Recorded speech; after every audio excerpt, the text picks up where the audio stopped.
What are we celebrating on Purim? God made a miracle and he saved us. How did he save us? What was the miracle that he did for us? I'm going to ask a question now. The climax of this story, at least from a cinematic point of view, seems to be when Esther asks the king to come to a party, and then the second party, and then she reveals to Achashverosh that Haman is our enemy, and he wants to kill all of us, all my people. And the king gets angry, and then Charvona says, let's hang him on the gallows that he built for Mordechai. That's a very climactic moment. That's like, okay, the villain is gone, right? In any movie, when the villain is gone, so that's, you got the credits come out, right? The villain is gone. And now let's just analyze what happens for a moment.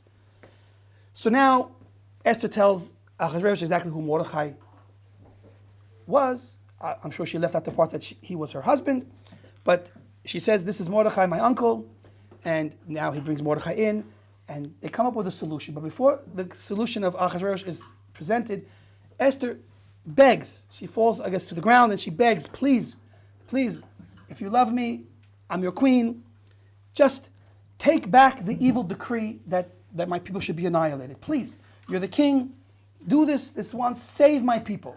And this should be the climactic moment where the king says, for you, no. Is that what he should say? What should he say? He should say yes. What does he say? You can imagine it's the end of the final scene in the movie. And it's the music, we're all about to cry. And no. What? No? How could you do that? That's not how you end a movie. And what happens after this? About 11 months, the Jews have to carry on living with a noose over their head. With a death warrant on every head from the babies that are going to be born. Death threat on all their heads. Yes, because there was still this edict from the king, this decree, that said that in the following year, on the 13th of Adar, which is coming up, every Jew hater in the world, which is a lot of people, don't think anything's changed, it's just like it is now, it was then, are going to have it's open season on the Jews. And usually the Jew haters are more numerous than the actual Jews, and they have more weapons, and they have more anger and more hate, and they're more evil. And so why were we not just sitting ducks waiting to be massacred in 11 months? Okay? We're going to address that question as well. But that was what was laying over their heads for 11 months. So we want to address a few questions. Number one, why didn't Hashem just come and save the day? Right? God decided to make a miracle. And that miracle showed that Hashem was with the Jewish people, and he saved them from Haman. But why did he allow the decree of Haman to hang over their heads for another 11 months? Right? That's a question. And also, when the king himself says, okay, what's his solution? I can't take back my decree, but what I can do is I'll give you my ring, we'll play again with the game with my ring, I'll give you my ring, and I'll let you write whatever decree you want to write. And so they get the ring, which is really the authority of the king, and they write a new decree. And this is the most amazing thing. If I was a producer of a movie and the writer of the script or the director tells me, and listen to this, you're going to love this next part. And they write a decree that they could fight back. What? That's no. We got to come up with a different idea. But of course Hashem knows better. And the response was, okay, write a decree that you want, whatever decree you want. And they wrote a decree that all the Jews could stand up and fight for themselves. Shkayach, if somebody gave me an opportunity to fight back, if Mike Tyson wanted to fight me, what kind of an opportunity is that? I can fight Mike Tyson. Great. What can I do against Mike Tyson? Nothing. Even though he's older, I'm also older. I still can't do nothing. What was accomplished with this decree that said we can fight back? Shkayach, we can fight back. We can come weak, outnumbered, less trained in warfare, and fight back these animals and get killed and slaughtered. So how is that at all a positive thing? Okay, those are what we want to address now. And what this will bring us to is a real understanding of the miracle of Purim that we are celebrating. Because the question that we started with was, why do we celebrate Purim? Why a miracle? What's the nature of this miracle? And I'll add another question. How many miracles are we celebrating? Okay? So, if it was one miracle that we were celebrating, then the movie would have been over. And and Achashverosh would have said, yes, my queen, I'll do this one time for you, and the decree would have disappeared. That would have been if the story was about one miracle. And which miracle would that have been? The miracle that Blake mentioned and the miracle that Daniel mentioned. The miracle that Hashem killed Haman and took away our enemy. And like he said, Hashem put circumstances in such a way that Haman was hung with the same gallows he built, and so on and so on. And when you look in retrospect, you see that Hashem was really behind the scenes the whole time, pulling the strings, doing everything. So you see that Hashem was with us from day one till now, and Haman was hung, and the king said yes, and that would be the end of the story, because that's only miracle number one. Miracle number one of the Purim story is the hidden hand of God that never leaves us, because His love ultimately never leaves us. Hashem is always there, no matter in the darkest of moments. He's not only there, He's more there in the good moments. There's a beautiful postcard type of picture that's called Footsteps. It shows two sets of footsteps, and then all of a sudden there's only one set, and then again there's two. And there's this person, so to speak, asking God, in my most difficult times, when I needed you most, I looked for you and you were gone. And that's where there's only one set of footsteps. They're overlapping. And he says, in those moments that you looked and only saw one set of footsteps, those were my footsteps. I was carrying you. God never leaves us, ever, not even for a second. In fact, before the first word of the Megillah was written, the word Vayihi, God was already pulling the strings and creating our salvation before the first word of the Megillah. I'll ask a few quick questions and it'll become very clear. Where was the capital city of the Babylonian monarchy that took over the world and took the Jews and killed them and took them out of Israel? Where was that capital? It was in the city of Babylon, right?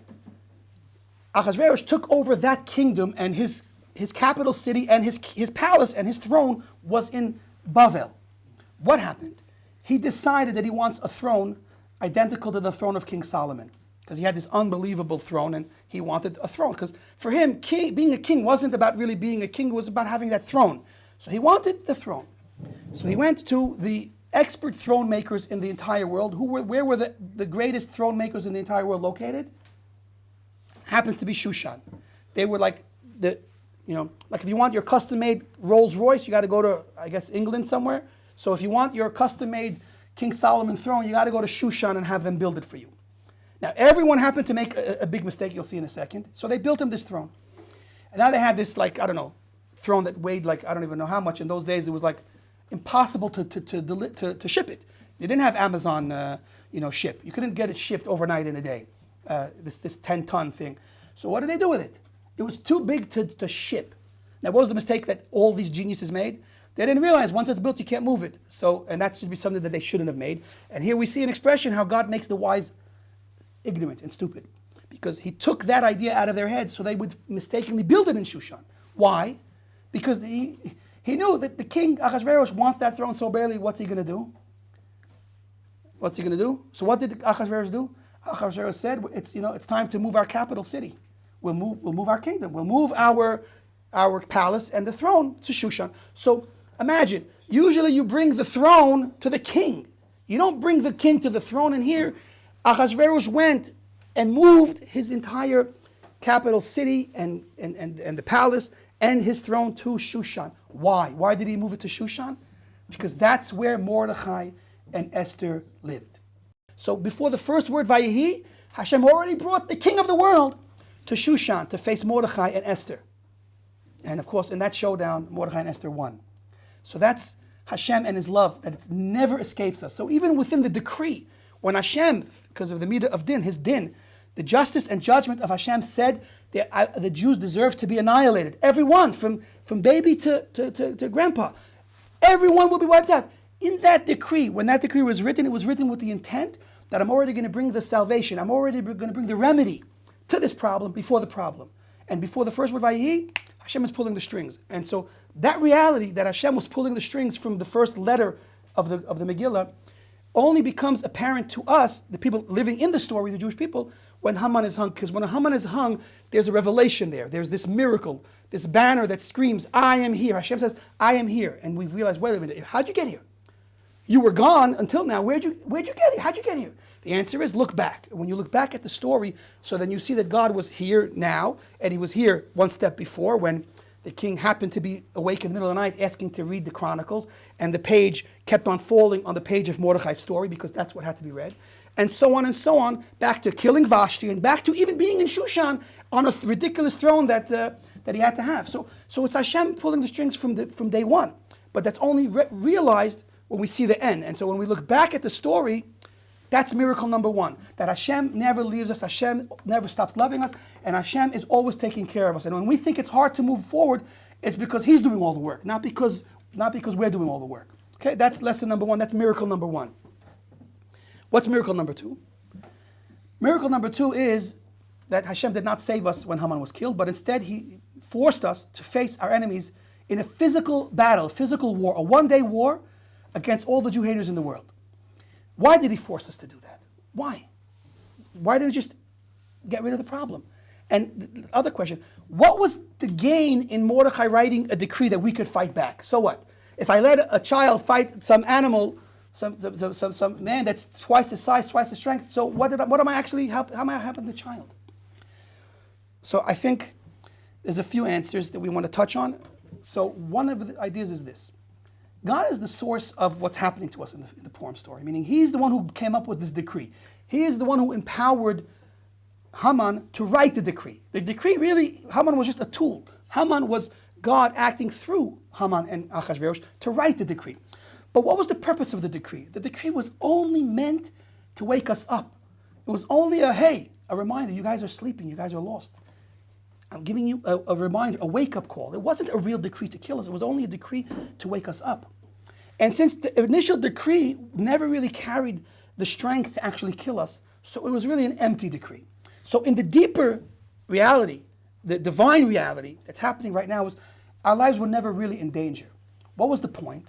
The point was us to wake up from our mistaken path of life that we chose. We chose to be scared of the king and of his kingdom. We chose to love the king and his kingdom. We basically betrayed God, and Hashem said, I want you back. So the decree was only to bring us back to Him, and there was no real risk to our lives. He just wanted us back.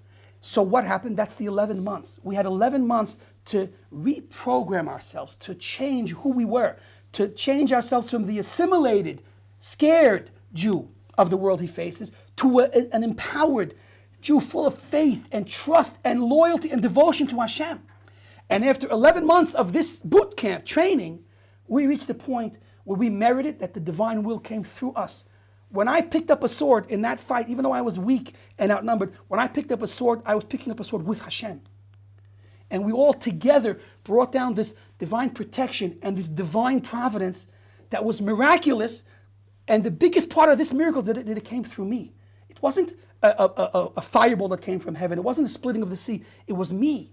That was a vessel through which the divine will was manifest, and this great miracle that happened at the end of the story, and that is the military victory over our enemies. And I'll ask you we'll do a numbers game. We know exactly how many of our enemies were killed because the Megillah records it. How many were killed in the first day, how many were killed in the second day when there was this continued battle in Shushan. How many Jews were killed in this battle? In any hand-to-hand combat battle with knives, with rocks, with whatever, with fists, how many Jews were hurt? How many Jews were killed? Anyone have an idea? 0. Yes. The number is 0. 0. And this brings us to what I think is the greatest miracle that ever occurred in the history of life, history of the world. In that war that we fought against our enemies, 0 Jews were killed. 0. What a miracle. It's the only natural miracle that I think breaks the rules of nature because that's impossible. So it's a supernatural, natural miracle that He did at the end of the story when every single Jew was spared, protected by God, and at the same time, every single enemy and every single hater was killed. And that's 100% love and 100% protection. I think it could be expressed like this. Hashem is, so to speak, telling Haman, you fool, you want to kill all my children? I'm not going to let you have one. Not even one, because if we would have killed one, then He would have fulfilled His goal to kill one Jew that He wanted to kill. And so Hashem said, you're getting none this time. None. And that's really the end of our story. Hashem says, my people, they're all mine. And in the final Geula, it's going to be all of us together with Him in this final Geula. And so the Purim story is a prelude for the final redemption that's coming in the end of days. And that's the reason why the joy of Purim is the greatest joy of all, because it was a perfect 100% expression of Hashem's love and protection. And it's the prelude to the final Geula that Hashem promises that it's coming. So that now we have a new appreciation of the actual miracle of Purim that maybe almost overshadows the first miracle, but they both work together, because really the final miracle is also the idea of God behind the scenes working through us, with us, to bring about the divine will. And that's what the story is really all about, is that ultimately the experience of life is a fusion of the divine will and human participation to create the reality that is this gift that Hashem gives us, this gift of life, because it's something we create together. Creation, Hashem says, I want partners in this creation of life. I don't want to do it myself. And He forces us, when we're sleeping, He forces us to wake up and come back and do this job together with Him. He woke us up in the story of Purim because we are essential. If we don't do our part, then the story cannot unfold. And so He woke us up to become partners again with Him in bringing about those miracles. And we today must wake up now and realize that this is the Purim story right now. Purim 2023 is happening right now. We have to wake up and become partners with Hashem and allow His divine will to come through us and finally see an end to our story, the final Purim story, which is going to be the final Geula. And it's ironic and interesting that the only holiday that it says we will celebrate forever, from all the Jewish holidays, and we had tons of them. I'm sure we'll have lox and bagels and cream cheese also, but the only holiday that is a forever holiday is the Purim holiday. It says it in the Megillah that we will never stop celebrating Purim. All the other holidays are going to be canceled on some level, except for Purim, because Purim is the link to Mashiach and to the final Olam Haba that we're waiting for, B'ezrat Hashem.